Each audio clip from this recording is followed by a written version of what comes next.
Good morning everyone.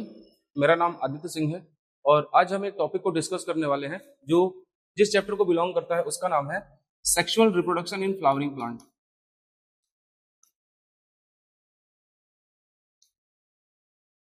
Sexual reproduction in flowering plant. अगर हम इस चैप्टर की बात करें तो ये sexual reproduction in flowering plant ये जो चैप्टर है ये 12th क्लास एनसीईआरटी का फर्स्ट यूनिट का फर्स्ट चैप्टर है, sexual reproduction in flowering plant.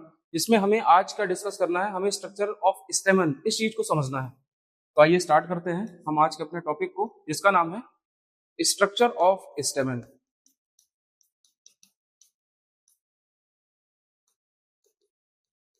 देखिए, मैं स्टेमन के स्ट्रक्चर को बताने से पहले आपको कुछ बातें क्लियर कर देता हूं।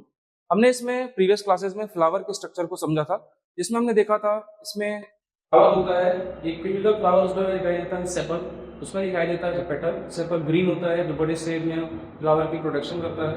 पेटल जो है वो कलर होते हैं, कलरफुल होते हैं, कई बार देखने को मिलते हैं, जो पॉलिनेशन के लिए इंसेक्ट वगैरह को अट्रैक्ट करने का काम करते हैं। और फिर हमें इसमें दिखाई देता है मेल और फीमेल पार्ट। तो बेसिकली जो स्टड है ये फ्लावर का मेल पार्ट है, इसे हमें स्टडी करना है और इसे हमें समझना है। इसके स्ट्रक्चर को हम यहाँ पर आप डिटेल में समझने की कोशिश करेंगे। देखिए, स्ट्रक्चर ऑफ स्टेमन की अगर मैं बात करता हूँ तो ये जो स्टेमन है, अगर मैं इसका डायग्राम बनाऊँ तो ये कुछ इस तरीके से होता है। इसमें हमें ऐसे दो लोग दिखाई देते हैं और ऐसे स्ट्रक्चर के बैठ जाता है, जिसको हम फिलामेंट बोलते हैं। ये नीचे की तरफ थैलेमस से कनेक्टेड होता है। ये नीचे यहाँ पर इसके पास थैलेमस यहाँ पर प्रेजेंट होता है। तो ये हो गया आपका थैलेमस, ये हो गया anther and this one is filament. ये जो स्टेमन बोलते हैं ये बेसिकली इस एंथर और फिलामेंट को मिलाकर ही क्या बोलते हैं, स्टेमन बोलते हैं, जो बेसिकली इसका मेन पार्ट होता है। अब हम एक एक करके फिलामेंट और यहाँ पर जो है वो एंथर को समझने की कोशिश करेंगे। तो सबसे पहले स्टार्ट करते हैं फिलामेंट के बारे में। देखिए, फिलामेंट के बारे में अगर मैं आपको बताऊं तो फिलामेंट होता है, फिलामेंट बेसिकली एक थिन मतलब पतला और सिलेंड्रिकल पार्ट है। थिन सिलेंड्रिकल पार्ट है, पतला एक सिलेंड्रिकल पार्ट होता है जिसका काम होता है, जिसमें अगर हम देखें तो देखिए हमें इसके दो एंड दिखाई देते हैं। यहाँ पर जो थैलेमस है, थैलेमस देखिए, ये जो फिलामेंट है, फिलामेंट मतलब बीच वाला पार्ट, इसका ये जो नीचे वाला हिस्सा है इसको हम बोलते हैं प्रॉक्सिमल एंड। तो ये जो इसका प्रॉक्सिमल एंड है, ये प्रॉक्सिमल एंड की बात करें तो ये कनेक्टेड होता है इसके साथ, ये कनेक्टेड होता है थैलेमस के साथ, कनेक्टेड टू थैलेमस।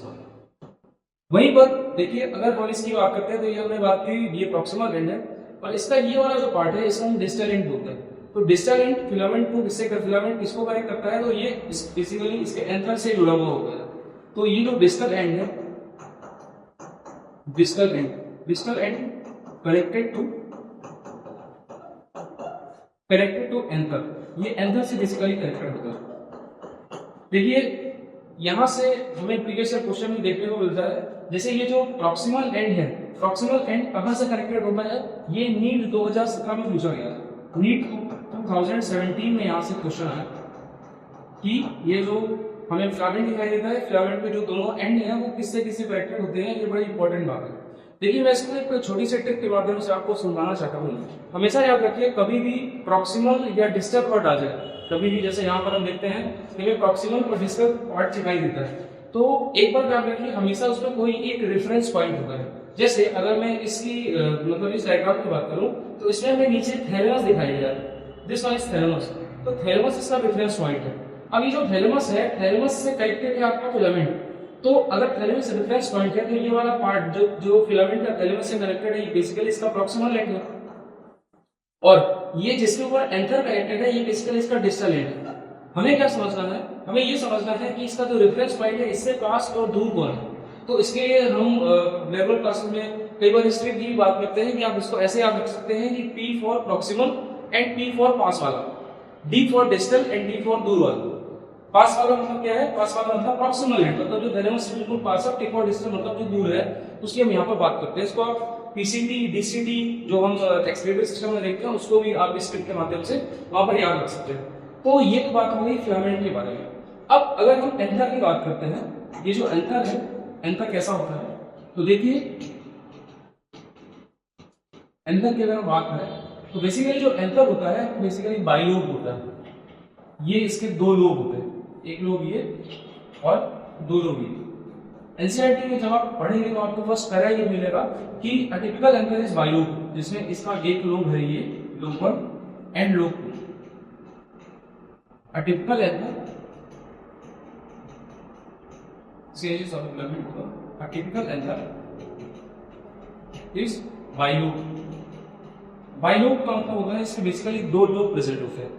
अब जब हम किसी एंथर को देखते हैं तो हमें एंथर का ट्रांसफर सेक्शन कट करके देखना होता है।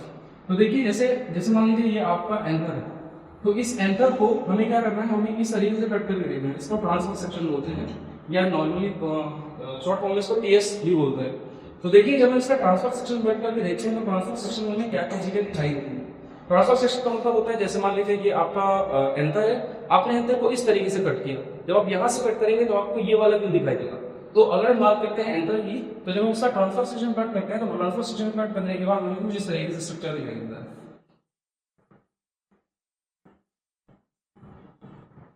ये बेसिकली इसका ट्रांसफर सेक्शन है और ट्रांसफर सेक्शन में इस तरीके से ये नीचे इसका एंथर और पार्ट होगा और फिलामेंट होगा। देखिए इसमें बेसिकली हमें दो लोब दिखाई देते हैं। ये बीच में से अगर हम इसको देखें तो ये जो पूरा पार्ट आपको दिखाई दे रहा है, दिस वन इज लोब 1, ये इसका अब लोब 1। और देखिए ये जो पार्ट इसका दिखाई दे रहा है इसको हम बोलते हैं लोब 2। ये इसका दूसरा लोब, जो हम यहाँ पर बोल रहे थे लोब 1 और लोब 2, हमने ऊपर से कट किया, कट करने के बाद हमने देखा तो ये इसका लोब 1 है और इसका ये लोब 2 है। अब यहाँ पर समझने वाली बात क्या है कि हर लोब में हमें दो थीका दिखाई देती है। जैसे अगर मैं आपसे बोलूं कि यहाँ पर थीका का मतलब क्या है, थीका का मतलब बेसिकली कॉर्नर से, जैसे कि एक कॉर्नर है, दूसरा कॉर्नर है, तीसरा कॉर्नर है और चौथा कॉर्नर है। तो ये जो कॉर्नर है इसको हम क्या बोलते हैं, this one is called theca. Theca theca का मतलब होता है कॉर्नर्स। और एक लोब में हमें दो थीका दिखाई देते हैं, वन लोब है, टू थीका। तो अगर हम पूरे एंथर की बात करें तो क्या उसमें हमें चार थीका दिखाई देंगे, इसीलिए एंथर को हम क्या बोलते हैं, टेट्रागोनल बोलते हैं। Anther is called tetragonal. देखिए यहाँ पर हमने क्या देखा, यहाँ पर हमने देखा कि इसे जो टिपिकल एंथर ये बाइलोब है। लोब का मतलब पाली, हिंदी में हम बोलेगा तो पाली से होता है। तो इसका एक लोब है ये, दूसरा लोब है ये। अगर इस लोब का हम ट्रांसफर सेक्शन कट करते हैं तो ट्रांसफर सेक्शन कट करने के बाद अंदर हमें इस तरीके से इसके दो लोब दिखाई देते हैं।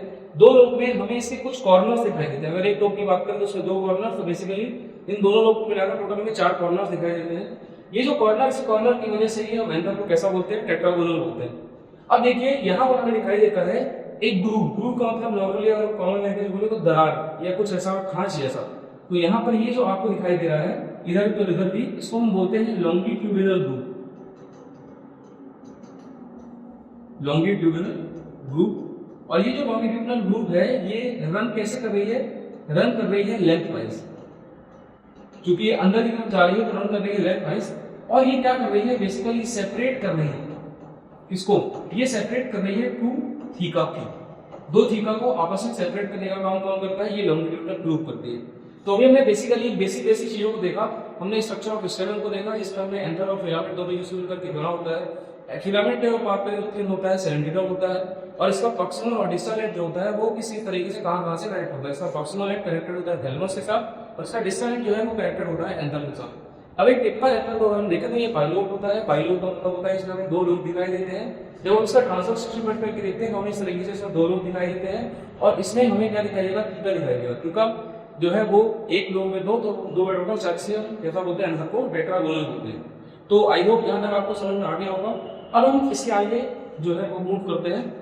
देखिए अगर हम किसी एंथर को देखें, जैसे मान लीजिए ये थैलेमस है, थैलेमस के ऊपर ये एंथर लगा हुआ, ठीक है, ये आपका एंथर है। तो ये जो एंथर हमें दिखाई दे रहा है ये बेसिकली कैसा एंथर है, तो ये यंग एंथर है। लेकिन जब इसमें पॉलन बन जाता है, जब इसमें पॉलन बन जाता है तो ये कैसा हो जाता है, ये हो जाता है मैच्योर एंथर। तो यहाँ पर ये जो एंथर है, this one is mature anther. Mature anther के अंदर ये हमें क्या दिखाई देता है, पॉलन दिखाई देता है। ये मैच्योर एंथर है। और ये जो एंथर हमें दिखाई दे रहा है इसको हम बोलते हैं young anther. This one is young anther. तो एनसीईआरटी में अगर हम देखें तो स्ट्रक्चर ऑफ यंग एथर दिया होगा। देखिए स्ट्रक्चर ऑफ यंग एथर को समझने से पहले हमें ये देखना होगा कि स्ट्रक्चर ऑफ यंग एथर में क्या क्या चीजें हैं जो प्रेजेंट होती हैं। तो चलिए इसको स्ट्रक्चर के माध्यम से समझते हैं। सबसे पहले अगर मैं देखूं तो हमें आज अभी क्या स्टडी करना है, स्ट्रक्चर ऑफ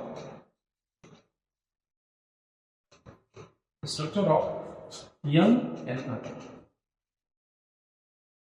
हम यंग एथर के स्ट्रक्चर को स्टडी कर रहे हैं। देखिए अगर आप यंग एथर के स्ट्रक्चर को देखें तो हमें सबसे बाहर जैसे देखिए आप इस डायग्राम को एनसीईआरटी में भी देख सकते हैं, एनसीईआरटी में भी क्लियरली बना हुआ है। देखिए ये जो यंग एथर है, यंग एथर में सबसे बाहर की जो लेयर होती है, ये सबसे बाहर की लेयर जो मैं अभी ड्रॉ कर रहा हूँ, इसको हम एपिडर्मिस बोलते हैं।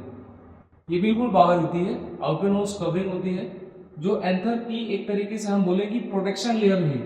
ये एंथर को, यंग एंथर को जो है वो प्रोटेक्ट करती है। एपिडर्मिस के बारे में खास बात क्या है कि आपको यंग और मैच्योर दोनों एंथर में दिखाई देती है। ये इस तरीके से प्रेजेंट होती है। This one is called epidermis. ये क्या है? ये एपिडर्मिस। एपिडर्मिस के बारे में याद रखना है कि ये कैसी है। ये आउटर नोज है। आउटर नोज का मतलब होता है सबसे बाहर है, और ये प्रोटेक्शन का काम करती है। क्योंकि आपने देखा है कि एपिडर्मिस के स्ट्रक्चर में नॉर्मली इंटरसेलुलर स्पेस बहुत कम होता है, इस वजह से क्या करती है, कॉम्पैक्टली इसकी सेल्स पैक होती है, जिस वजह से आउटर नोज से और प्रोटेक्शन का काम करती है। उसके बाद जब इसके अंदर देखते हैं तो हमें दिखाई देती है इसकी सेकेंड लेयर। इस तरीके से सेकेंड लेयर दिखाई देती है। इस सेकेंड लेयर को हम बोलते हैं एंडोथीसियम। इसका एक नाम है जिसको हम बोलते हैं एंडोथीसियम। ये अगर हम बाहर से अंदर की बात करें तो ये बाहर से अंदर की तरफ सेकेंड लेयर है, क्योंकि कई बार हम देखने को मिलता है कि सीक्वेंस से कई बार क्वेश्चन आ जाता है।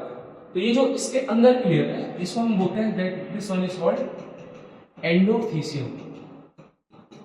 एंडोथीसियम के बारे में खास बात क्या है कि पहली बात तो ये सेकेंड लेयर है, ये आपको याद रखना है।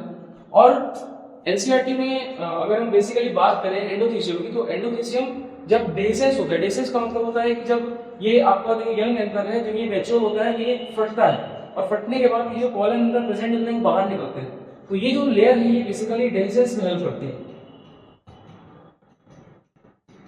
डेसेस का मतलब होता है फटना, टूटना। इससे जो आपके पॉलन अंदर मैच्योर हो जाते हैं उसके बाद ये बाहर निकलते हैं, तो उसमें बेसिकली ये हेल्प करती है।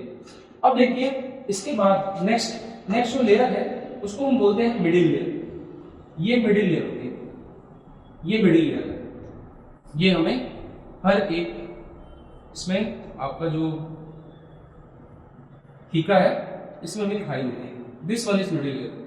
मिडिल लेयर के बारे में खास बात क्या है कि मिडिल लेयर जो है वो 2 to 3 लेयर थिक होती है।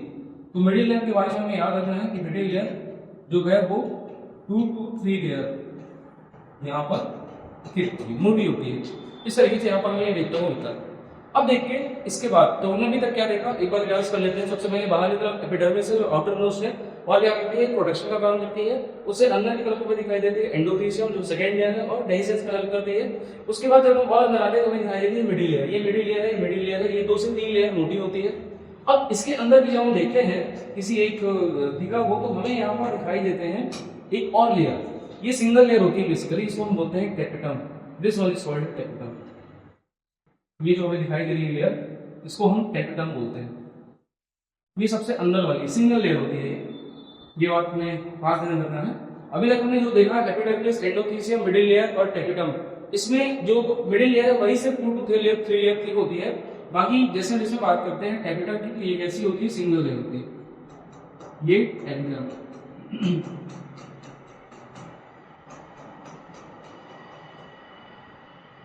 दिस वन इज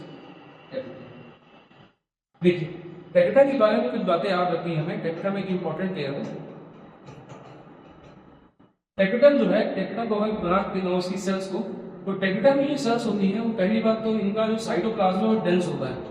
ये डेंस साइटोप्लाज्म होती है, मतलब इसमें जो साइटोप्लाज्म कैसा है, डेंस साइटोप्लाज्म। डेंस साइटोप्लाज्म का मतलब है क्योंकि सेलुलर एक्टिविटी ज्यादा होती है, इसलिए जो साइटोप्लाज्म क्या होता है, डेंस में देखने को मिलता है। इसके अलावा जब हम इनके न्यूक्लियस को देखते हैं, जैसे इनके न्यूक्लियस को देखें तो ये कई बार बाई न्यूक्लिएटेड या मल्टी न्यूक्लिएटेड भी दिखाई देती है। बाई मल्टीन्यूक्लियोटाइड का क्या मतलब है? बाई न्यूक्लियोटाइड मल्टीन्यूक्लियोटाइड का मतलब है कि यहाँ पर जैसे डेंस साइटोप्लाज्म है तो ये दिखाई देगी बाई न्यूक्लियोटाइड और मल्टी न्यूक्लियोटाइड। देखिए बाई न्यूक्लियोटाइड या मल्टी न्यूक्लियोटाइड क्यों होती है, या कोई भी सेल के अंदर न्यूक्लियस का नंबर कब ज्यादा होता है? जब उसकी activity, cellular activity normal cell से ज्यादा होती है। तो चूंकि ये जो सेल्स है कैपिटम, इसका डेंस साइटोप्लाज्म है, इसका जो बाई या मल्टी न्यूक्लियोटाइड कंडीशन है, ये बेसिकली इसकी एक्टिविटी की वजह से। अब हमें इस थोड़ा सा रोल को समझना पड़ेगा। तो कैपिटम में इसका रोल क्या है? तो देखिए सबसे पहले तो ये समझना है कि ये क्या करती है। अगर हम इसके रोल की बात करें हाइपोडर्म की, तो ये नरिशमेंट प्रोवाइड करती है, provide nourishment to developing colon. जो डेवलपिंग कॉलन है, जो कॉलन डेवलप कर रहे हैं उनको नरिशमेंट प्रोवाइड करना ताकि वो उनका डेवलपमेंट अच्छे से हो सके। इसके अलावा जैसे पहला हो गया provide nourishment to developing colon, दूसरा होता है कि जैसे कि हम कॉलन को देखते हैं तो कॉलन को अगर आप देखेंगे तो कॉलन के बाहर आपको सबसे बाहर एक लेयर दिखाई देगी आउटर मोस्ट, इसको बोलते हैं एक्साइन। तो ये क्या करती है? ये प्रोवाइड करती है केमिकल फॉर एक्साइन। एक्साइन को बनाने के लिए एक्साइन जो है वो स्पोरोपोलिन से बना होता है, एक बड़ा ही हार्ड सब्सटेंस होता है जो एसिड, एल्कली, इन सब चीजों से इसको कोई इफेक्ट नहीं पड़ता है। तो यहाँ पर जो ये आपकी डेल्टा है ये प्रोवाइड करती है केमिकल फॉर एक्साइन। इसके अलावा यहाँ पर अगर देखें तो ये जो है वो आपको कैलेज क्या होता है, ये जो है वो सिक्रीट करती है कैलेज। इस तरीके से इसका रोल होता है नरिशमेंट प्रोवाइड करना, केमिकल फॉर एक्साइन, ये सब चीजें प्रोवाइड करना, इसका पेप्टाइन का काम होता है। अब देखिए पेप्टाइन से लोग अंदर देखते हैं तो हमें बेसिकली दिखाई देते हैं कुछ टिश्यू इस तरीके से। यहाँ पर अंदर की तरफ दिखाई देते हैं हमें टिश्यू, ये जो दिखाई दे रहा है इसको हम क्या बोलते हैं? टिश्यू बोलते हैं। This one is tissue. In tissue को बोलते हैं, टिश्यू का एक खास नाम होता है, इनको बोलते हैं sporogenous tissue. This one is called sporogenous tissue. Sporogenous tissue क्या है? स्पोरोजेनस टिश्यू यंग एग में मिलने वाले टिश्यू हैं जो मियोसिस करते हैं। तो सीधी सी बात है, अगर मियोसिस होगी तो ये कैसे होंगे? डिप्लॉयड होंगे। तो ये मियोसिस करके, द प्रोसेस ऑफ मियोसिस, ये बनाते हैं मेल जेनिट। उसको बनाते हैं, ये मेल जेनिट को बनाते हैं जो हैप्लॉइड होता है। तो अगर हम बात करें एक बार फिर से, तो सबसे बाहर की तरफ है एपिडर्मिस जो आउटर मोस्ट है और प्रोटेक्शन का काम करती है। उसके बाद है एंडोथीसियम जो सेकंड लेयर है, डेंसेस का काम, डेंसेस का हेल्प करती है। उसके बाद तीसरी लेयर मिडिल लेयर जो 2 से 3 लेयर थिक होती है, और उसके अंदर जब हम देखते हैं तो हमें दिखाई देती है टेपिटम जिसका साइटोप्लाज्म डेंस होता है, बाह्य मल्टीन्यूक्लियोटाइड होती है। और अगर इसके रोल की बात करें तो ये प्रोवाइड करती है क्या? आपका नरिशमेंट फॉर डेवलपिंग कॉलन। ये केमिकल प्रोवाइड करती है फॉर एक्साइन जो कॉलन के सबसे बाहर की तरफ हमें दिखाई देता है, कॉलन ग्रेड के बाहर। और ये कैलीज एंजाइम जो बेसिकली ऑक्सीडेटिव जो रिएक्शंस होती हैं इसके अंदर, वो उनको बचाने का काम करते हैं ये एंजाइम। उसके बाद और अंदर जाके हमें दिखाई देता है स्पोरोजेनस टिश्यू जो डिप्लॉयड होता है और उसकी मियोसिस से बनता है फाइनली मेल ग्रेड। तो देखिए अगर हम इस कंप्लीट स्ट्रक्चर को देखते हैं यहाँ पर, ये बात अगर हम एक की बात कर रहे हैं, ये एक पोर्शन की अगर हम बात करते हैं, ये जो पूरा पोर्शन है इसको हम बोलते हैं माइक्रोस्पोरेंजिया। इसके लिए वर्ड यूज होता है माइक्रोस्पोरेंजिया। माइक्रोस्पोरेंजिया जो है, देखिए यहाँ पर अगर हम इसको बात करते हैं, ये एक माइक्रोस्पोरेंजिया है तो क्या ये दूसरा माइक्रोस्पोरेंजिया होगा, ये तीसरा माइक्रोस्पोरेंजिया होगा और ये चौथा माइक्रोस्पोरेंजिया होगा। तो बेसिकली हमें एक जो यंग एंकर है उसमें 4 माइक्रोस्पोरेंजिया देखने को मिलते हैं। अब अगर एक माइक्रोस्पोरेंजिया की बात करें तो उसमें हमें क्या क्या दिखाई दे रहा है? तो देखिए हमें दिखाई दे रही है एपिडर्मिस, हमें दिखाई दे रही है एंडोथीसियम, हमें दिखाई दे रही है मिडिल लेयर, हमें दिखाई दे रहा है कैपिटम। ये चीजें हमें जो है वो एक माइक्रोस्पोरेंजिया में दिखाई देती है। तो अभी हमने क्या समझा? अभी हमने देखा स्ट्रक्चर ऑफ यंग एंथर के बारे में। अब आइए इससे आगे बढ़ते हैं और हम देखते हैं कि हमारा जो यंग एंथर है और जो मैच्योर एंथर है, जैसे अगर हम देखें कि यंग एंथर और एक साइड हम देखते हैं मैच्योर एंथर। तो इसमें बेसिकली डिफरेंस क्या होता है? जब कोई एंथर मैच्योर हो जाता है तो उसमें क्या चेंजेस आ जाते हैं, क्या चीजें हो जाती हैं, वो अभी देखना है। देखिए अभी जस्ट हमने अभी यंग एंथर की कहानी सुनी है तो हमें इसमें क्या दिखाई दिया है? हमें इसमें बेसिकली 4 लेयर्स दिखाई दी। 4 लेयर्स कौन कौन सी? तो देखिए इसमें एक लेयर है एपिडर्मिस, सेकेंड लेयर है एंडोथीशियम, थर्ड लेयर है आपकी मिडिल लेयर, और फोर्थ लेयर है यहाँ पर टेक्टम। ये 4 लेयर हमें दिखाई दी है, ठीक है। इसके बाद हमें क्या दिखाई दिया है? इसके बाद हमें दिखाई दिया है स्पोरोजिनस टिश्यू,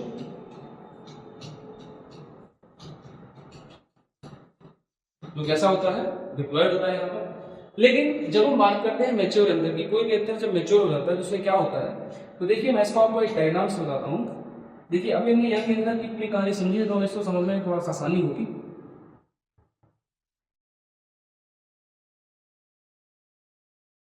ये देखिए यहाँ पर ये जो सबसे बाहर की लेयर है जिसको हम बोलते हैं एपिडर्मिस, तो यहाँ पर हमें एपिडर्मिस देखने को मिलती है। एपिडर्मिस के बाद इसके अंदर एक लेयर दिखाई देती है जिसको बोलते हैं एंडोथीशियम। जैसे हमें यंग एंथर में हमने जैसे देखा था वैसे ही यहाँ वीडियो में दिखाई दे रही है। This one is endothecium, endothecium, epidermis और एंडोथीशियम। एपिडर्मिस और एंडोथीशियम के बाद यहाँ पर हम उन्हें मिडिल लेयर टेक के अंदर दिखाई करके पॉलन सैक दिखाई देंगे। सैक का मतलब क्या होता है? सैक का मतलब थैली, ऐसा कोई स्ट्रक्चर दिखाई देगा और उसके अंदर बेसिकली हमें क्या दिखाई देंगे? इस तरीके से पॉलन ग्रेन दिखाई देंगे। This one is pollen grain, ठीक है। तो ये क्या होते हैं? ये जो जगह है इसको हम बोलते हैं पॉलन सैक, और ये जो अंदर ग्रेन प्रेजेंट है इनको बोलते हैं पॉलन ग्रेन, ठीक है। ये हमें यह एंथर और मैच्योर एंथर में दिखाई देता है एक डिफरेंस। तो बेसिकली हमें यहाँ पर सिर्फ क्या दिखाई दे रहा है? सिर्फ 2 लेयर दिखाई दे रही है। उन 4 लेयर में सिर्फ 2 लेयर दिखाई दे रही है। कौन कौन सी? First one is epidermis and second one is endothecium.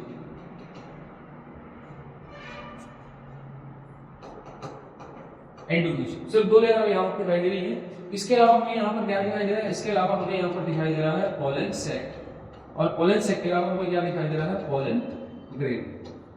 देखिए एक बात को हमें समझना होगा कि जो पॉलन ग्रेन है, पॉलन ग्रेन, ये बेसिकली मेल गेमेटोफाइट है। बच्चे कई बार इससे कंफ्यूज रहते हैं। इसको हम बोलते हैं मेल गेमेटोफाइट। देखिए यहाँ पर 2 वर्ड आते हैं। मैं आपको चूंकि ये वर्ड आ गया जिससे मैं आपको एक कॉन्सेप्ट बता देता हूँ। यहाँ पर 2 चीजें होती हैं, एक होता है गैमीट और दूसरा होता है गेमेटोफाइट। देखिए जो गैमीट होता है बेसिकली हैप्लॉइड होता है, हैप्लॉइड होता है। ये कैसा हो सकता है? कोई मेल गैमीट हो सकता है, कोई फीमेल गैमीट हो सकता है। लेकिन जो गैमेटोफाइट, फाइट का मतलब होता है बेसिकली रखने वाला। तो जैसे गैमीट को रखने वाला, ठीक है, ऐसे गैमीट को रखने वाले का क्या मतलब है? जैसे मान लीजिए कोई स्ट्रक्चर है मेल गैमेटोफाइट, इसका मतलब क्या है? इसका मतलब ये है कि इसके अंदर आपका मेल गैमीट प्रेजेंट होगा। मतलब ये कोई स्ट्रक्चर होगा, जैसे हम देखते हैं पॉलन की बात करें तो पॉलन जो है वो कंप्लीट स्ट्रक्चर जिसके अंदर बहुत सारी हमें लेयर्स दिखाई देती हैं। उसमें हमें 2 टाइप की सेल की दिखाई देती है, वेजिटेटिव सेल और जनरेटिव सेल।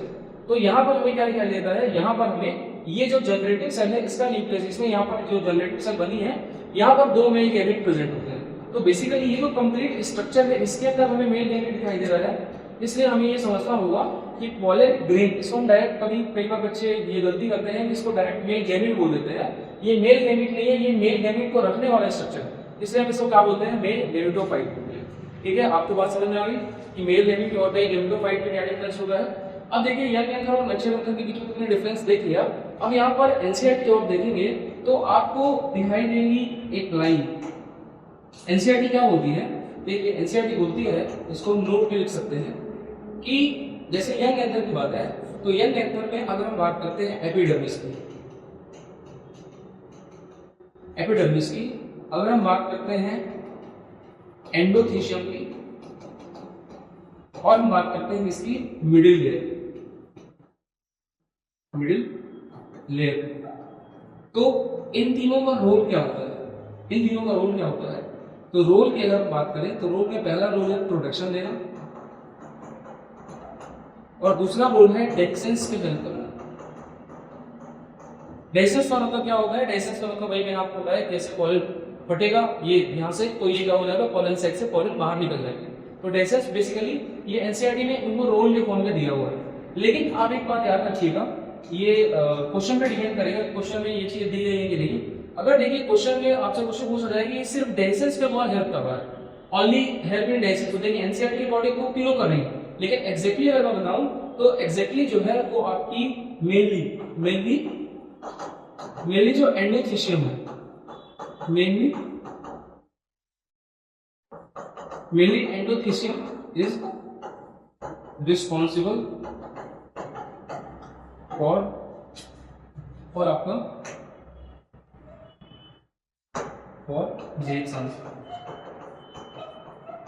मेनली एंडोथेशियम है जो डाइजेस्ट हेल्प करती है, पर इसमें कॉमनली फॉर्म में ये चीजें लिखी रहती हैं, आपको ये बातें याद रखिए।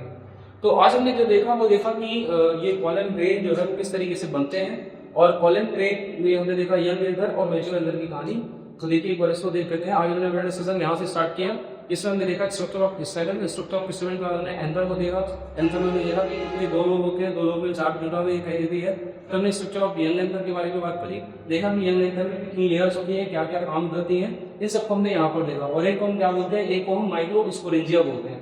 और इसके बाद यहाँ पर हमने देखा यंग एंथर और मैच्योर एंथर में क्या क्या यहाँ पर डिफरेंस होता है, लेयर्स के बारे में देखा, और एक कॉन्सेप्ट समझा मेल डेविड और मेल डेविडोग्राइड। आई होप आपको ये लेक्चर समझ में आया होगा। इसके आगे नेक्स्ट क्लास में हम बात करेंगे मेल नेगेटिवजेनेसिस, जिसको हम बोलते हैं माइक्रोस्पोरोजेनेसिस। ठीक है, तो अपना कीमती समय देने के लिए बहुत बहुत धन्यवाद।